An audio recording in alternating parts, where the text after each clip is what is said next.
네, 기도원 사역 중에 가장 클라이막스에 가기 전 상황이죠.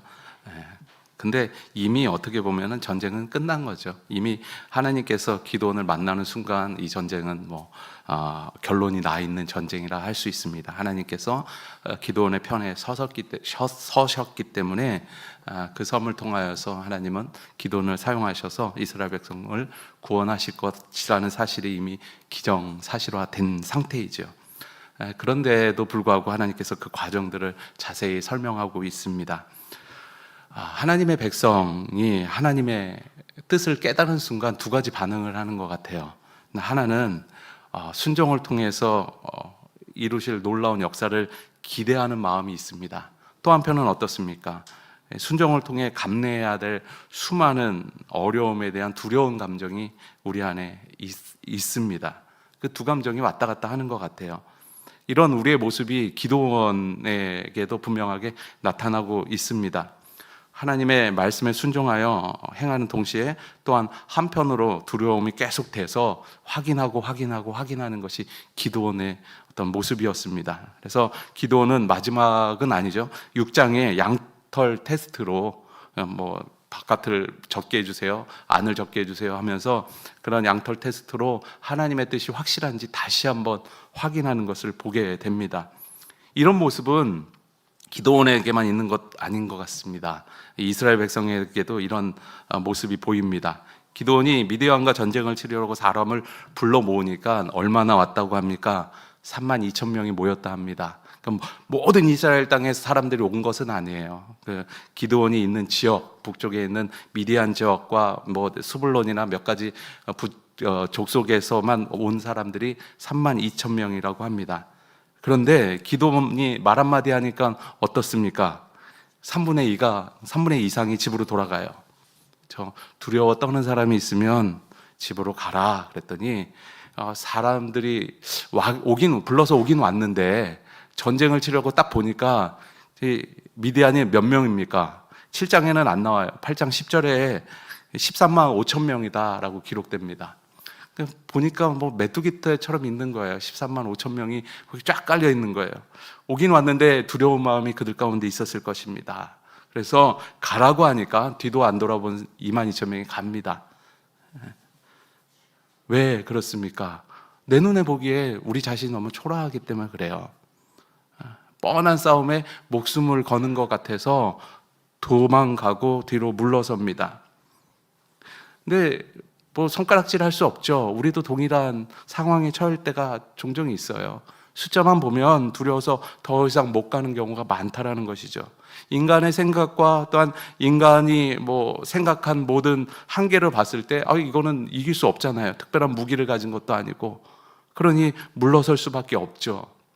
우리가 살아가면서도 동일하죠. 하나님의 백성들은 하나님께서 자주는 아니지만 이런 상황 가운데 몰아 넣으실 때가 있습니다. 그러면 인간의 관점과 눈으로 봤을 때는 도망치고 물러서야 되는 것이 맞는 것입니다.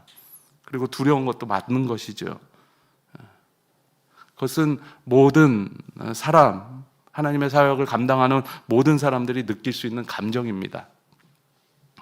하나님께서 주신 명령하신 그 사명을 생각하면 너무 크고 방대하고 내 자신, 그것을 이루어가는 내 자신의 모습은 너무나도 초라하고 약해 보일 때가 많습니다.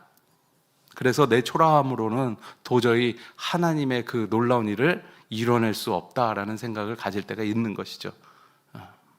그래서 시작은 했지만 두렵습니다. 모이라고 해서 모이긴 했지만 두려워요. 그래서 돌아가라 했을 때 돌아갑니다. 당연한 모습이죠. 인간이 연약하기 때문에 그렇습니다. 그런데 우리는 기억해야 합니다. 우리의 싸움은 인간의 모습으로 싸우는 것이 아니고 하나님께서 함께 하심으로 말미암아 하나님의 능력과 은혜로 나아가는 것임을 항상 기억해야 합니다. 6장 34절 말씀을 보면 이 말씀이 중요한 사건이 나오는데 무슨 사건이냐면 여호와의 영이 기드온에게 임하니라고 기록하고 있습니다. 애초에 이스라엘 백성들을 모은 사람이 누구예요? 기드온이 모은 것처럼 보이지만 하나님이 모으셨죠. 기드온에게 하나님의 여호와의 영이 가득해서 하나님의 감동을 입은 기드온이 나팔을 불러 모은 거예요. 결국은 기드온은 그 일에 사용된 뿐이지 그의 의지로 모은 것은 아니라고 볼 수 있다는 것이죠. 다시 말하면 하나님께서 모으시고 하나님께서 모았다라는 것은 그를 통하여서 역사하실 것이라는 그 뜻이 그 안에 담겨 있습니다. 하나님께서는 연약한 자 기드온을 사용해서 하나님의 전쟁을 하시려는 계획이 있으셨습니다. 여호와의 영이 기드온에게 임하니까 기드온이 담대하게 미디안을 대적할 수 있고 또한 사람들을 모을 수 있었습니다. 사실 그 전에 기드온 아버지 집에 있었던 바알 제단과 아세라 우상을 넘어뜨리고 거기서 제단을 쌓아 하나님 앞에 제사를 드릴 수 있었던 힘, 그 힘 또한 어디서부터 왔습니까? 하나님이죠. 기드온은 계속해서 자신을 약하고 연약하고 할 수 없는 인간이다라고 고백합니다. 그런데 그가 할 수 있었던 것은 하나님의 신, 하나님의 말씀이 그 안에 임하니까, 또한 하나님의 신, 그 하나님의 신이 그 안에 임하니까 그 일을 할 수 있게 됐다라는 것이죠. 우리는 이 사실을 항상 기억해야 합니다. 그렇기 때문에 하나님의 신이 임하는 것, 지금 얘기하면 성령의 충만함이겠죠. 우리가 성령의 충만함을 구하고 또한 성령의 충만한 그 길로 갈 때 하나님께서는 우리를 통하여서 하나님의 놀라운 일을 보여주신다는 것입니다. 그래서 1절 말씀 보면 기드온이라는 이름 대신에 어떤 이름을 쓰냐면 여룻바알이라는 기드온 이렇게 씁니다. 여룻바알이라는 이름을 먼저 내세우죠. 여룻바알은 순종하여 하나님의 역사를 이룸으로써 얻어낸 이름이었어요. 여룻바알은 대적할 줄 아는 이름이었죠. 우리에게 필요한 이름이 바로 이런 여룻바알의 이름 아니겠습니까? 그저 나라는 존재는 아무것도 할 수 없지만 하나님께서 바꾸신 나는 성령의 충만함을 통하여서 무언가 할 수 있는 존재가 되었다는 것이죠. 그것이 우리에게 필요한 이름이라는 거예요. 그 여룻바알의 이름은 성취의 이름이었고 하나님의 역사하심을 증거하는 이름이었습니다. 그 이름으로 나아갈 때 기드온은 하나님께서 주시는 놀라운 은혜와 승리를 경험할 수 있다는 것이죠. 다시 본문으로 돌아가면 기드온을 따르는 백성이 지친 곳이 하롯셈이라는 곳이라고 기록합니다. 이 하롯이라는 것은 떨림, 공포, 두려움으로 번역될 수 있습니다. 하롯에서 돌아가는 사람이 있는가 하면 한 걸음 앞으로 나아가는 사람이 있었어요. 우리는 그런 것 같아요. 항상 담대하지 못한 것 같아요. 항상 어디에 머물러 있냐면 하롯이라는 곳에 머물러 있는 것 같아요. 떨림의 장소에 머물러 있습니다. 그런데 거기 떨림의 장소에서 어떤 이는 환경과 상황 때문에 그것이 두려워서 뒤로 물러서서 하나님의 역사하심의 구경꾼처럼 있는 사람이 있는가 하면 또 어떤 사람은 어떻습니까? 거기서 하나님의 말씀을 의지하고 성령의 충만함을 의지하여서 한 걸음 앞으로 나아가는 사람이 있어요. 그래서 하나님의 놀라운 역사의 현장 가운데 있는 사람이 있다는 것이죠. 3절처럼 상황이 두려워 떨면 돌아가야 합니다. 그렇지만 말씀을 의지한 사람은 거기에 머물러서 다시금 하나님 앞에 쓰임받기를 구하는 것이죠.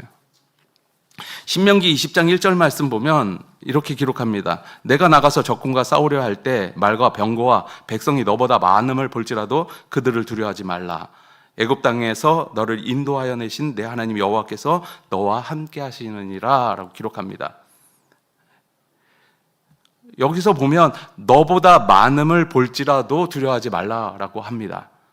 그러니까 앞으로 너희가 치를 전쟁이 있는데 그 전쟁은 언제나 너희가 약자로 서 있을 거야. 그런데 너희가 이길 수 있는 이유는 내가 너희와 함께하기 때문에 이길 수 있다는 거예요. 이스라엘 백성들이 애굽 땅에서 나올 수 있는 가장 큰 이유가 무엇이었습니까? 하나님이 그들과 함께 하셨기 때문에 연약한 자, 싸울 수 있는 능력조차 없는 노예였던 그들이 애굽 군대를 멸망시키고 애굽을 이집트를 탈출할 수 있지 않았습니까? 그 힘이 어디에서 나왔습니까? 그들이 가진 하나님의 이름 가운데서 나왔다는 거예요. 그들은 연약했습니다. 그들 눈앞에는 여전히 말과 병거와 백성이 우리보다 많은 상황이었죠. 그럼에도 불구하고 하나님께서 함께 하시니까 이겨낼 수 있었다는 것이죠. 다윗과 골리앗 싸움도 마찬가지 아니겠습니까? 다윗이 나갈 때 뭐 더 좋은 무기를 든 것 아니잖아요. 그가 의지하는 것은 만군의 여호와 하나님의 이름을 의지해서 나아갔잖아요. 그랬더니 자신보다 덩치가 크고 자신보다 싸움을 더 잘하는 골리앗을 쓰러뜨릴 수 있었죠. 우리에게 필요한, 승리를 위해서 필요한 이름은 다른 것이 아닙니다. 하나님의 이름, 다시 말하면 하나님과 함께함, 하나님이 함께하심이 우리 가운데 있을 때에 우리가 떨림이 나는 장소에 있을지라도 우리는 한 걸음 앞으로 나아갈 수 있다는 거예요. 눈에 보이는 것은 분명해요. 너보다 더 많다라는 거예요. 항상 보이는 게 너보다 더 많습니다. 건강이 악화되면 건강, 이것이 너보다 더 많잖아요. 우리보다 그 극복할 수 있는 힘이 없잖아요, 우리에게. 그리고 또 물질도 마찬가지 아니겠습니까? 경제적인 어려움, 이런 것들도 나보다 더 많잖아요. 그렇죠? 크잖아요. 그것을 해결할 수 있는 능력이 우리가 한계가 있잖아요. 그건 나보다 더 큰 거죠. 그리고 인간관계도 마찬가지 아닙니까? 내가 애써서 막 관계를 맺으려고 해도 이게 꼬이기 시작하면 어떻게 풀 수가 없잖아요. 나보다 더 큰 거죠. 그럴 때 어떻게 합니까? 내 하나님 여호와께서 너와 함께 하시느니라, 그 말씀을 붙들어야 되는 것입니다. 그랬을 때 하나님께서 놀라운 은혜의 역사를 통하여서 하나님이 풀어나가시는 은혜를 누릴 수 있다는 것이죠. 이스라엘 백성들은 출애굽을 통하여서 그것을 보았습니다. 그리고 하나님께서 그것을 말씀하셨습니다. 내가 함께하니까 승리했지. 그러니까 앞으로도 내가 함께한다면 어떤 일이 일어나겠니? 내가 함께하면 출애굽과 같은 역사가 계속해서 여전히 너의 인생 가운데 있을 거야 라고 신명기 말씀을 통해서 우리에게 증거하시는 것이죠. 하나님과 함께 한다면 우리에게는 당연한 승리를 갖게 됩니다. 왜 그러냐면 하나님이 함께 하신다라는 것은 무엇이냐면 이미 정해놨다라는 거예요. 그렇기 때문에 너는 나를 따라오기만 하면 돼 라고 말씀하시는 것이죠. 우리를 구원한 십자가의 사건, 예수 그리스도가 십자가에 달려 죽으심으로 말미암아 우리가 구원받은 사건이, 예수님이 어느 순간 내가 십자가에 못 박혀 죽으면 인류를 구원할 수 있겠다라는 깨달음을 통하여서 나온 것이 아니잖아요. 그렇죠? 이미 태초 이전부터 하나님의 계획하심이 있었다는 거예요. 그래서 구약의 모든 성경이 누구를 가리키고 있습니까? 예수 그리스도를 가리키고 있잖아요. 메시아를 가리키고 있습니다. 그 메시아, 성경이 가리키는 그 예수님께서 하나님의 때에 이르러서 이 땅에 오셨고 또한 하나님의 승리를 우리에게 주셨잖아요. 그것은 단순히 갑자기 우연히 일어난 일이 아니라 이미 예정된 사건이잖아요. 하나님의 관점에서 보면 이미 벌어질 사건이었다는 거예요. 단지 우리가 아직 시간을 살아가는 우리가 아직 경험하지 못했기 때문에 구약시대의 사람들은 예수님이 오실지 아닐지 잘 모르겠고 일어날지 아니할지 잘 모르겠을 뿐이지, 말씀을 따라가는 모든 사람들은 이미 이룰 것을 알았다는 것이죠. 그러니까 다시 말하면 하나님이 함께 하신다라는 것은 하나님께서 계획해 놓으신 그리고 이미 이루신 그 길을 따라가는 것을 의미한다는 거예요. 그래서 그 길을 벗어날 수가 없는 거예요. 그리고 또 다시 말하면 하나님께서 말씀하시면 우리는 그렇게 따라가기만 하면 하나님의 승리를 경험할 수 있게 된다는 것이죠. 기드온 사건도 마찬가지 아닙니까? 기드온을 맨 처음에 하나님께서 만나셨잖아요. 여호와의 사자가 그를 만났습니다. 그럴 때 무슨 이야기를 하십니까? 내가 너를 통하여서 미디안의 손에서 이스라엘을 구원하겠다라고 말씀하십니다. 그 말씀하신 순간 뭐예요? 하나님의 말씀은 이루어진 거예요. 태초에 하나님의 말씀이 있으셨잖아요. 빛이 있으라 그러니까 빛이 생겼잖아요. 이게 말씀이 하나님이 말씀하신 것과 동일한 거거든요. 하나님이 너를 통해서 미디안을 구원하겠다라고 말씀하시면 그 일이 이미 일어난 것인데 아직 우리는 그 일의 중심에 서 있지 않았을 뿐이라는 거예요. 시간만 필요한 것이죠. 하나님께서 그럼에도 불구하고 그 일을 이루시면서 하시는 일들이 있습니다. 어떻게 하시죠? 계속 숫자를 줄이세요. 사람은 숫자에 민감해요. 숫자가 좌지우지하는 줄 알아요. 상대가 많고 힘이 세면 두렵고 또 적으면 또 교만해집니다. 보이는 상황이 우스우면 우습게 여기고 보이는 상황이 아주 거대하면 두려워하는 것이 인간입니다. 그것이 숫자에 좌지우지되는 인생이고 인간인 것 같아요. 그런데 하나님께서는 그것을 경계하시는 것 같습니다. 말씀을 통해서. 하나님께서 계속 숫자를 줄이는 이유는 300명이 돼야 승리할 수 있는 방법이 생기는 것이 아니에요. 100만 명이 됐든 1000만 명이 됐든 반대로 300명이 됐든 30명이 됐든 이것은 하나님의 전쟁 가운데 미치는 영향이 전혀 없다는 거예요. 하나님의 입장에서는 아까 말씀드렸듯이 이미 정해진 승리이기 때문에 그렇습니다. 그리스도인들이 담대하게 이 땅을 살아갈 수 있는 이유가 뭐예요? 죽음이 두렵지 않은 이유가 무엇이 있습니까? 정해졌기 때문에 그래요. 예수 그리스도로 말미암아 우리가 구원을 받았다라는 사실이 믿어지고 또한 정해졌기 때문에 이 땅에서 담대하게 살아갈 수 있는 거예요. 정해졌기 때문에. 그런데 안 정해졌어요. 그러면 율법주의자가 될 수 있겠죠. 불안하니까. 하나님께서는 정해진 승리를 기드온에게 주셨습니다. 그리고 전쟁에서 중요한 것은 숫자가 아니라는 거, 하나님이 함께 하신다라는 것이고요. 또한 이 전쟁에서 하나님께서 말하고 싶은 것이 있다라는 거예요. 이 전쟁을 통해서 이스라엘 백성들에게 하고자 하시는 말씀이 있다는 것입니다. 이게 더 중요한데 이스라엘 백성들은 무엇에 관심이 있었을까요? 이기고 지는 것에 관심이 있다는 거예요. 승리하고 아니면 실패하고 여기에 관심이 있습니다. 왜 이기고 이기는지, 왜 졌는지 관심이 없어요. 사사기의 실패는 여기에서 나오는 거예요. 하나님께서 끊임없이 이스라엘 백성들 가운데 고난을 주시잖아요. 그들이 악한 길로 가니까. 근데 반대로 하나님의 길을 따른다 할 때 어떻습니까? 고난은 그치겠죠. 근데 이것을 못 배우는 거예요.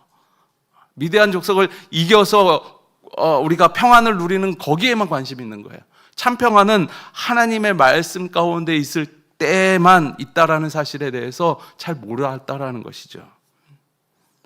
우리가 항상 승리하는 인생을 살기 위해서는 왜 이겼는지, 다시 말해서 왜 이기게 하셨는지, 또 왜 지게 하셨는지 거기에 관심이 있어야 되는 거예요.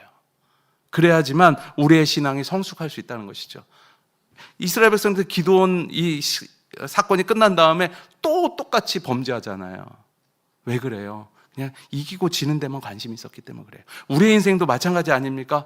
신앙생활을 하는데 뭐 성숙하고 선장해야 되는데 똑같아요. 10년 전이나 20년 전이나 똑같습니다. 오히려 그때가 더 좋은 것 같아요. 어떻게 보면. 왜 그런 일이 벌어집니까? 그냥 그것만 넘어가면 된다라는 생각이 우리 가운데 있기 때문에 그래요. 그렇지 않다는 것이죠. 그래서 하나님께서는 2절에 말씀하시죠. 이 이스라엘이 나를 거슬러 스스로 자랑하기를 내 손이 나를 구원하였다 할까 함이라. 이것을 가르쳐 주시기 위해서 사실 숫자를 줄인 것이죠. 인간에 대해서 너무나도 정확하게, 또 이스라엘에 대해서 너무나도 정확하게 아시는 하나님이셨다는 것이죠. 본문을 계속 살피면 22,000명이 돌아갑니다. 남아있는 사람은 어떤 사람입니까? 적은 숫자지만 그래도 한번 도전해 보겠다 결심한 사람 10,000명이 남습니다. 목숨을 건 사람들이죠. 13만 5천 명, 뭐 13배가 넘는 사람들과 싸우는데도 목숨을 내놓은 사람이면 대단한 사람들입니다. 그들은 그럼에도 남아 있었다는 것이죠. 그런데 하나님께서는 기드온에게 청천벽력과 같은 이야기를 하시죠. 많다, 더 줄여. 300명은 남긴 거죠. 하나님께서는 물 마시는 모습을 통해서 구분합니다. 그들을. 여기서 그렇게 해석하시는 분들도 있어요. 이 물을 마시는 모습이 사주를 경계하는 어떤 군사의 모습이 돼서 300명만 남겼다, 이런 얘기를 하는데, 그렇게 해석하는 경우가 있는데 그건 잘 모르겠어요. 그렇지만 그렇다기보다는 하나님께서 300명을 택하시기 위해서 그렇게 마시는 사람을 지명하셨다는 것이죠. 전쟁을 탁월하게 준비하고 이끌 사람들을 남긴 것이 아니라 그렇게 마셨기 때문에, 우연히 그렇게 마셨기 때문에 그들이 선택되었다는 거예요. 쉽게 말하면 하나님의 선택이지 그들이 잘나거나 특별히 준비되거나 그들에게 뭔가 있기 때문에 그들을 선택한 것이 아니라는 거예요. 하나님은 적은 숫자, 그것이 필요했기 때문에 그들을 남기신 겁니다. 어떤 사람이 됐던 그렇게 마시고 있으면 그 사람은 뽑히는 거예요. 여기서 중요한 사실이 있습니다. 하나님께서 우리를 쓰신다는 사실인데, 이 전쟁에서 영광스럽게 그들을 쓰십니다. 다른 누군가 아무나 사용해도 되는데 나를 쓰신다는 것이죠. 그래서 이 300명은 놀라운 역사를 직접 목격하고 그 현장에 있었던, 어떻게 보면 자사손손에게 내가 그 300명 용사 중에 한 사람이었다, 이렇게 얘기할 수 있는 믿음의 흔적을 가진 사람이 됐습니다. 얼마나 자랑스럽겠습니까? 우리는 하나님께서 사용하고 있다라는 사실이 이렇게 뽑힌 사람이라는 것을 기억해야 합니다. 제가 목사로 사역하고, 또한 장로로 불러주시고, 권사로 불러주시고, 안수집사로, 또한 여러 가지 순장의 모습으로, 여러 가지 모습으로 하나님께서 불러주셨는데, 그것이 마치 내가 뭔가를 하고 있어서, 내가 뭔가가 있어서 하나님께서 불러주셨다라고 하는 착각은 버려야 합니다. 300명 용사는 그냥 물 그렇게 마시니까 뽑았다니까요. 우리도 거기에서 하나님께서 너를 쓰겠다 하시니까 사용된 것이지, 내가 어떤 특별한 능력이 있거나 내가 어떤 위대한 힘이 있거나 하나님께 사용될 만한 어떤 거리가 있어서 사용되는 거 아니라는 거예요. 하나님이 선택했기 때문에 우리는 사용되는 것이죠. 그렇기 때문에 우리는 하나님 앞에 감사할 줄 알아야 합니다. 그리고 그렇게 선택됐다면 그 선택받은 사람답게 하나님 앞에서 살아가는 것이 중요합니다. 우리는 겸손하게 하나님 앞에 나아가야 합니다. 쓰임받고 있다는 사실을 감격해야 되고요. 그리고 부족하지만 쓰셔서 놀라운 일을 이루실 것이라는 기대감을 가지고 살아야 합니다. 그것이 그리스도인의 모습이라고 할 수 있다는 것입니다. 말씀을 정리하면요, 우리는 항상 기억해야 합니다. 숫자의 많고 적음이 두려워하거나 물러서는 이유가 돼서는 안 된다는 것이죠. 그냥 숫자는 숫자일 뿐이다라는 거예요. 떨림의 자리에 있을 때 모든 세상의 주관자이신 하나님을 바라보고 의지하며 그가 함께 하심을 소망하면 됩니다. 그리고 또한 내가 하나님 앞에 쓰임받고 있다는 것을 영광으로 여길 줄 알아야 합니다. 하나님께서 승리를 보게 하실 것이고요, 또한 내 인생에 하나님의 지워지지 않는 흔적을 새기실 것입니다. 이렇게 아무것도 아닌 나를, 두려워 떠는 나를 여전히 사용하시는 그 하나님 앞에 날마다 감사하는 주의 백성들 되시길 소망합니다. 기도합니다. 함께 기도할 때, 하나님, 우리가 세상의 관점으로 이 세상을 살아가지 아니하고 하나님의 함께 하신다라는 그 믿음을 가지고, 또한 그 믿음에 의지하여서 우리의 생을 살아가게 하여 주시옵소서. 숫자에 솟지 않게 하여 주시옵소서. 그러한 떨림의 자리에 있을 때 더욱더 하나님을 붙드는 인생이 되게 하여 주시옵소서. 그리고 하나님, 나를 여전히 사용하고 계시다니 감사합니다. 아무것도 아니고 또한 부족할 따름인 나를 사용하셔서 하나님의 은혜의 역사를 이루시고자 하는 하나님의 그 뜻, 그리고 그 마음을 기억하며 감사할 줄 아는 인생 되게 하여 주시고, 모든 승리의 영광을 하나님 앞에 돌리는 인생 되게 하여 주시옵소서. 함께 기도하겠습니다. 기도합니다. 참 좋으신 하나님, 감사합니다. 우리가 우리 인생을 살아갈 때 하나님 앞에서 아버지 하나님을 의지하고 하나님과 함께 하시는 그 놀라운 은혜를 붙들며 살아가는 주의 백성들 되시도록 주님 인도하여 주시옵소서. 아버지 하나님, 떨림의 자리에 있을 때 세상의 주관자이시고 아버지 하나님, 이 땅을 이끄시며 이미 확정된 대로 이끄시는 하나님의 손길을 바라보며 붙들며 살아가는 주의 백성들 되시도록 인도하여 주시옵소서. 하나님이 함께 하심을 날마다 소망하며 그 인생들을 살아가는 주의 백성들 되시도록 주님 축복하여 주시옵소서. 또한 내가 여전히 쓰임받고 있다면 아버지 하나님, 아무것도 아닌 나를 사용하셔서 여전히 쓰고 계시다는 사실을 감격할 수 있도록 인도하여 주시고, 또한